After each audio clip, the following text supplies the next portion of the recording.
சற்று முன் கிடைக்கப்பெற்ற மிக மிக முக்கியமான செய்தி ஒன்று வெளியாகி உள்ளது. திராவிட முன்னேற்றக் கழகத்தின் முக்கிய அமைச்சர்கள் வீட்டில் அமலாக்கத்துறை அதிகாரிகள் இரவோடு இரவாக சோதனைகளை நடத்த உள்ளார்கள்.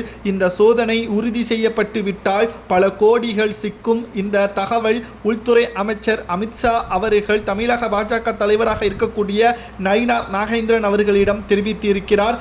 திமுக அமைச்சர்கள் பட்டியலின் ஊழல் வெளியிடப்படும் என்றும் அமைச்சர்கள் சிறைக்கு செல்வது உறுதிதான் என்றும் தேர்தல் நேரத்தில் இந்த மிகப்பெரிய ஒரு சோதனை திமுகவிற்கு மிகப்பெரிய ஒரு கவலையையும் பதட்டத்தையும் தேர்தல் வேலைகளில் ஈடுபட முடியாத அளவிற்கு சிக்கலை ஏற்படுத்தும் என்ற தகவலும் தற்பொழுது நமக்கு கிடைக்கப்பெற்றுள்ளது. கடந்த 4 ஆண்டுகளான திமுக ஆட்சி மக்களுக்கு சாதனையா என்று கேட்டால் நிச்சயமாக சோதனைதான். திமுகவின் குடும்பத்தினர்களுக்குத்தான் சாதனையாகவே அமைந்துள்ளது. குறிப்பாக திராவிட முன்னேற்ற கழகத்தின் செயல்பாடுகள் அனைத்தும் ஊழல் மட்டும்தான் இருந்திருக்கிறது. கிட்டத்தட்ட காவல்துறை அதிகாரிகள் கூட திமுகவின் நிர்வாகிகளது கட்டுப்பாட்டில் தான் இருக்கிறார்கள். சாமானிய மக்கள் விசாரணைக்கு சென்றாலே அவர்கள் உயிரோடன் திரும்பி வருவது கடினம் என்ற ஒரு சூழலும் தற்பொழுது தமிழகத்தில் நிகழ்ந்து கொண்டிருக்கிறது.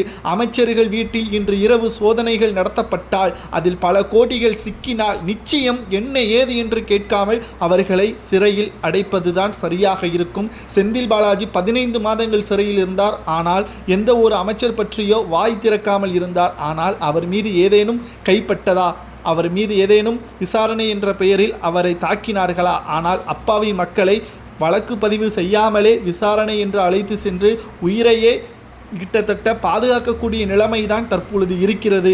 இதற்கு காரணம் பணபலம், அதிகார பணம். இதற்கு எல்லாம் முற்றுப்புள்ளி வைக்க வேண்டும் என்றால் மக்கள்தான் அவர்களை அந்த இடத்தில் வைத்திருக்கிறார்கள். அவர்கள் மீண்டும் தேர்தலில் போட்டியிட்டால் மக்கள் போடுகின்ற ஓட்டு தெளிவாக இருக்க வேண்டும். அது அவர்களது பாதுகாப்பாக இருக்க வேண்டும். தங்களை பாதுகாக்கக்கூடிய அரசை உருவாக்க வேண்டும் என்று எடப்பாடி பழனிசாமி அவர்கள் சுற்றுப்பயணத்தின் பொழுதும் தெரிவித்திருக்கிறார்.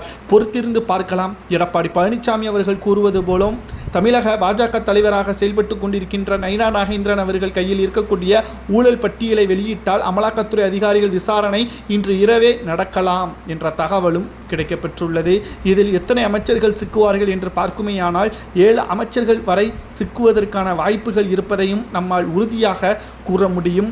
திராவிட முன்னேற்ற கழகத்தின் அமைச்சர்கள் கைது செய்யப்பட்டால் என்ன தண்டனை கொடுக்கலாம்? அது மட்டுமல்ல, மீண்டும் 2வது முறை திமுக ஆட்சி அமைக்கும் என்ற எதிர்பார்ப்புடன் காத்து கொண்டிருக்கின்ற திமுக தோல்வியடையுமா வெற்றியடையுமா என்பதையும் கூறுங்கள்.